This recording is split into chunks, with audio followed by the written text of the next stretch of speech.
Fala, meu povo, muito boa tarde. Estamos de volta aqui neste feriadão pra gente falar de Fluminense. Sim, é feriado, mas tem trabalho acontecendo. Afinal de contas, quinta-feira tem a estreia do Fluminense na Copa do Brasil. Operário e Fluminense lá em Ponta Grossa, o primeiro adversário do Flu nesta Copa do Brasil 2026, jogo eliminatório, confrontos eliminatórios, mata-mata. Então, evidentemente, se trata de um jogo extremamente importante. Voltar de lá com um bom resultado para ter tranquilidade, para seguir a vida, decidir aqui no segundo jogo e, claro, também no Campeonato Brasileiro. Resta saber como o Luiz Ubeldia vai armar o time, porque final de semana tem jogo com a Chapecoense. E aí, bom, creio que na cabeça dele esteja passando uma dúvida. Vai com força máxima agora quinta-feira contra o Operário para já garantir um bom resultado? Vai mesclar o time agora ou no domingo? Porque não dá para, não tem muito debate, né? O Fluminense tem a obrigação de ganhar o jogo domingo, jogo em casa contra a Chape, que é certamente dos times mais fracos dessa competição, se não o mais fraco. Então não tem desculpa, jogo fora, tempo curto, não tem desculpa. O Fluminense tem que ganhar esse jogo. E aí, eu estava analisando aqui, olhando a sequência de jogos que a gente vai ter pela frente, e das próximas 4 partidas pelo Campeonato Brasileiro, 3 serão no Rio de Janeiro. O Fluminense enfrenta a Chape, depois viaja para enfrentar o Internacional, aí após o jogo contra o Bolívar lá em La Paz, né, logo na sequência.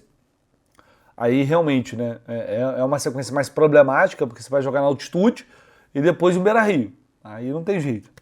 E a gente sabe que o Fluminense queimou toda a gordura que tinha para queimar na Libertadores com essa campanha horrorosa até agora. Tem que ganhar o jogo lá. Vai ter que jogar com força máxima, então provavelmente contra o Inter ele vai administrar, porque vai ter o Rivadavia, que é outro desafio complicadíssimo na Argentina, aí volta a jogar pelo Brasileirão contra o Vitória, no Maracanã, tem o jogo contra o Operário, e aí outro jogo pelo Brasileiro contra o São Paulo, também no Maracanã.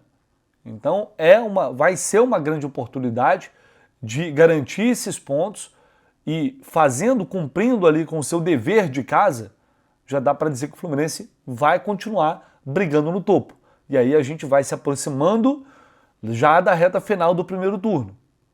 E esse tem que ser o objetivo, tem falado constantemente isso. O objetivo tem que ser continuar brigando no topo. Se vai dar para chegar no G4, brigar pelo título, aí é outra história. Mas tem que estar ali no topo. Se você se coloca nessa situação, tem possibilidade de acontecer qualquer coisa, porque é o que eu sempre falo, não dá para imaginar o que vai ocorrer nesses campeonatos mata-mata. Tem a Libertadores, serão 2 jogos no meio do caminho, a gente vai ter a partir de agora 2 jogos contra o Operário, jogos decisivos, Copa do Brasil, e 2 jogos também decisivos pela Libertadores, que o Fluminense tem que pontuar para não ser eliminado. Então isso, sem dúvida alguma, abala, mexe com o foco no Campeonato Brasileiro, mas é um recorte interessante. Observar que o time está ali na 3ª posição, empatado com o rival e tendo 3 dos 4 próximos jogos dentro de sua casa no Maracanã. Enfim, vamos ver o que vai acontecer nessa sequência e como o Zubeldia vai preparar o time para todos esses desafios. Mas uma coisa dá para dizer, o Zubeldia está tentando fazer algo diferente, está tentando buscar alternativas em meio a esse desafio, que é manter o time competitivo, desempenhando, correndo e com saúde para passar por isso. E aí não tem jeito, não tem mágica, né? Você precisa de mais jogadores. Como infelizmente e atualmente Xerém tem servido só para tapar buraco, pode ser uma oportunidade para esses jovens aparecer, ou um deles, e dá para chamar a atenção para o Riquelme, que depois de 3 meses, um tempão, sem entrar em campo, sem ter oportunidades, volta a ter uma chance contra o Santos, e vai bem. Não acho que o Riquelme fez um grande jogo espetacular, mas ele deixou uma impressão positiva. Participou do 3º gol. O Wesley e Natan, mesmo que em condições totalmente adversas, né, e falei isso, contra o Rivadavia no Maracanã, também entrou e é um cara que pode atuar pelos 2 lados. Então vai ter nessa sequência, com o Soteldo fora, o Soteldo está lesionado, né, ainda continua fora, vai demorar um pouquinho para voltar. Então ele vai ser uma arma interessante, todos os 2, né? Então são 2 jovens que podem despontar nesse momento de necessidade. Outro também que parece ter ganhado a vaga definitiva é o Castillo, mas John Kennedy entrou e fez gol. De qualquer forma, setinha para cima pro Castillo. Fez mais um gol, tem suas dificuldades, mas dentro da área se criar para finalizar, ele é um cara que tem demonstrado potencial para resolver jogos complicados ali quando você não tem muita alternativa e precisa de jogar bola na área. Arana, o outro que parece estar chegando para tomar conta finalmente da posição, para ser considerado o titular. Fez um jogo, mas não foi do nível do Guga, mas fez um jogo correto. E o Zubeldia também falou sobre a possibilidade de utilizar 3 zagueiros, falou isso na última coletiva, que a dúvida era se usava 3 zagueiros ou a linha de 4 defensores. E aí você vai falar, pô, usar 3 zagueiros, 2 está difícil, 3. E contra o Santos agora entra o René como terceiro zagueiro e não entra o Midjan. Essa cobrança, essa loucura que é de cobrar o Midjan para jogar, não foi a escolha dele o Midjan, foi o René. E aí o Freitas ficou ali como líbero. É uma possibilidade, porque eu vou entender quem fala, pô, mas se 2 está ruim com 3 então, mas isso tudo depende de acerto. Ele fala que usar 2 atacantes, 2 centroavantes também é muito bom. Também é uma alternativa importante, ele tem utilizado. Começar um jogo assim é viável, num 4-2-4, com 2 homens pelos lados e mais um atacante, para mim tudo é viável, mas exige comprometimento tático enorme de todo mundo. Sem isso você não consegue. Não vai dar para executar. Com essa sequência, um jogo atrás do outro, sem trocar o time, fica inviável. Então, de repente, numa situação de necessidade, você tem 2 jogadores a menos no meio de campo, como tinha agora contra o Santos, você coloca mais um zagueiro, libera o Arana para atacar, libera os laterais. E você cria uma dinâmica assim. Tudo isso tem que ser treinado, trabalhado, enfim. Para mim, né, é sempre bom quando você busca alternativas. Você não fica dependente de um esquema só, de um jeito só de jogar. Acho que o técnico bom é técnico que faz isso. Pô, não tá dando para jogar assim, então eu vou adaptar, vou jogar dessa forma. E vou tentar. O Fluminense na Copa do Mundo jogou 3 zagueiros. Não teve jogos assim? E não fluiu? Então pode funcionar. Talvez não para todos os jogos, mas para situações mais específicas. Então isso me agrada. Acho que é o Zubeldia tentando encontrar novas alternativas para não ficar dependente de um esquema só ou dependente só de alguns jogadores. Isso em meio a essa sequência, tudo que está acontecendo, acaba sendo muito relevante. Então vamos ver se ele vai levar isso em consideração para os próximos jogos. Vim me incomodando um pouco porque faltava, na minha opinião, um pouco de coragem dele para ter iniciativa, ir lá mudar a estrutura do time, mudar o jogador. Agora, quando entrou em crise, ele finalmente fez. Contra o Santos a resposta foi positiva.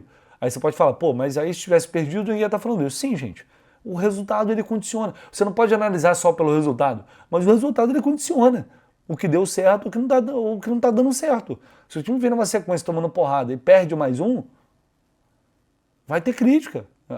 Aquilo que foi pensado para aquele jogo ali não deu certo. Pode ser que a mesma coisa, agora quinta-feira, funcione. E assim vai. O futebol é como ele é. Eu acho que a tentativa é válida. Contra o Santos, poderia ter jogado mal, poderia ter perdido, ok, tá tudo dentro do pacote. Mas independentemente de qualquer coisa, eu tenho certeza que eu falei antes do jogo e falarei depois. O Zubeldia fez o que tinha que fazer. Ele tentou. Ok, não deu certo, aí é analisar. É o técnico, é os jogadores, enfim, são coisas que o tempo é que vai provando. E claro, os caras dentro de campo. E para mim o Fluminense correu e mostrou que está afim, que estava realmente interessado em lutar para ganhar o jogo. Antes do último assunto aqui, só chamar você para ir aqui no link, aqui embaixo, link da Food Fanatics. Se você não utilizou o cupom Jornada 10, utilize, vai lá, porque tem promoção. Olha só essa camisa, vou colocar na tela para vocês, essa camisa aqui de viagem do Fluminense ano passado, vinho, uma camisa, tem gente que vai achar vermelho, mas é mais fechado, né? R$ 99,90, gente. Essa camisa, ano passado não, perdão, de 2024. Ah, mas é de 2024, gente. Mas é uma peça, você viaja muito e tal, é uma peça alternativa para você compor aí o seu guarda-roupa de camisas do Fluminense. É uma camisa maneira e, cara, menos de R$100. Se você utilizar o Jornada 10 e pagar no Pix, olha quanto vai sair essa camisa. Comprar uma camisa praticamente por R$70. É uma camisa oficial da linha do Fluminense de 2024, né, da linha da Umbro ainda. Não só na Food Fanatics tem esses preços, tá? Vale muito, eu particularmente, é porque eu já tenho essa camisa, mas compraria, sem dúvida alguma. O link está aqui embaixo, para você clicar, ir aqui e garantir seu desconto. Ah, já usei o CPF. Pede o CPF de outra pessoa, de um amigo, de um parente, e vai lá, você vai ter o mesmo desconto, só que você tem tamanho PIM. Mas, enfim, pode dar presente para alguém. E claro, tem tudo lá na Food Fanatics também, a linha da Umbro, da Puma desse ano, todas as camisas novas, camisas oficiais, que estão caras sim, mas utilizando o cupom jornada 10 você paga mais barato, tá? O link tá aqui na Food Fanatics, é só você clicar lá.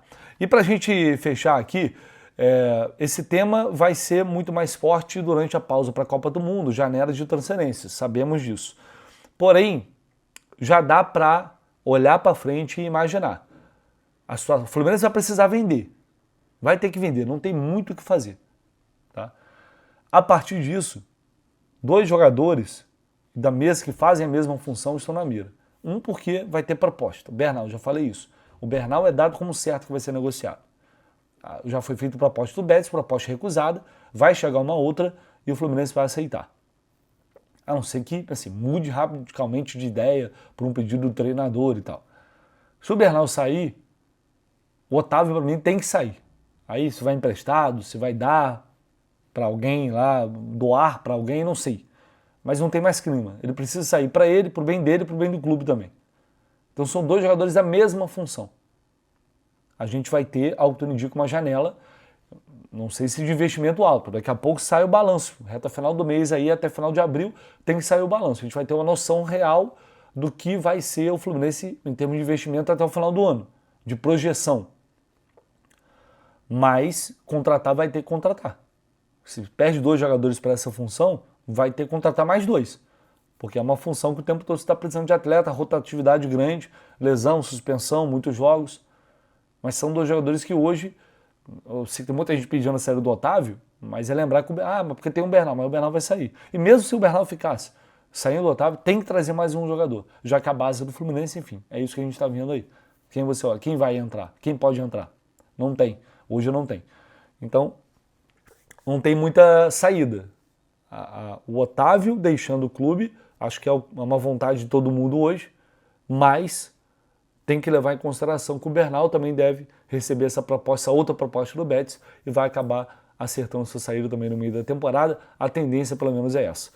É isso, pessoal. Aproveitem aí o feriadão, tá? A galera tá descansando, viajando, tá de boa em casa. Sempre bom trazer conteúdo para vocês. Mesmo em meio à mudança, o cenário, né? O estúdio do Canal do Leste tá sumido, tá? Porque tô saindo de um apartamento, tô indo pro outro, tô adaptando tudo, correndo com tudo para deixar pronto o mais rápido possível. Talvez hoje já consiga avançar bastante nisso, então por isso estou improvisando aí em vários cenários para a gente não deixar de produzir conteúdo para vocês, tá bom? Um abraço, tamo junto, deixa o like, não esquece não, valeu!